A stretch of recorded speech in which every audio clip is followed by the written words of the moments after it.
প্রত্যেকটা দিন সমানভাবে সুন্দর যাবে এমন কোনো কথা নেই। আজকে সেরকমই একটা ভয়ঙ্কর দিনের কথা তোমাদেরকে বলবো। আমি স্টেকেশনে গিয়েছিলাম একদিনের জন্য। ফিরে এসে দেখি আমার টোটাল কিচেন ক্যাবিনেট জুড়ে লাল পিঁপড়েতে ভর্তি হয়ে গেছে।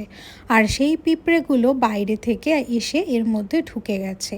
এবার সেটাকে কিভাবে ক্লিন করব সেটা বুঝতে বুঝতেই আমার মাথা খারাপ হয়ে গিয়েছিল। আর তার সাথে আজকে ছিল আমার কাছে প্রচুর কাজ। তো সবকটা একসাথে কিভাবে সামলাবো সেটা আমি ভেবেই পাচ্ছিলাম না। তারপর ভাবলাম যেভাবেই হোক প্রত্যেকটা জিনিসকে আমি শর্ট আউট করব।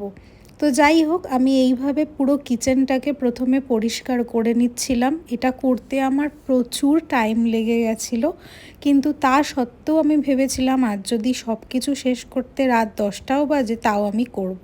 তো আমি আজকে লাঞ্চ করতে বসেছি। দেখো এখন বাজে মনে হয় 5টা, 5:30। তারপরে যখন খাওয়া দাওয়া করে উঠি তখনও কিচেনটা পুরোপুরি ক্লিন হয়নি, তার সাথে ছিল এক সিঙ্ক বাসন। সব কিছু শেষ করে আমি যখন স্নান করতে গেলাম তখন মোটামুটি 7টা, 7:30 বাজছিল। তারপরে আমি পুজো দিয়ে নিলাম। পুজোটা দিতে গেছিলাম 8টা থেকে 8:30 নাগাদ। আর তারপরে পুজো, ঘরের সন্ধে সব কিছু একসাথে মিটিয়ে আমি একটু বসতে পেরেছিলাম সারাদিন পরে। সব কাজ মিটিয়ে আমার মুখে কিন্তু একটু হাসি ফুটেছিল। কেন জানো? সারাদিন পরে একটা সুন্দর খাবার খেয়েছিলাম রাতে।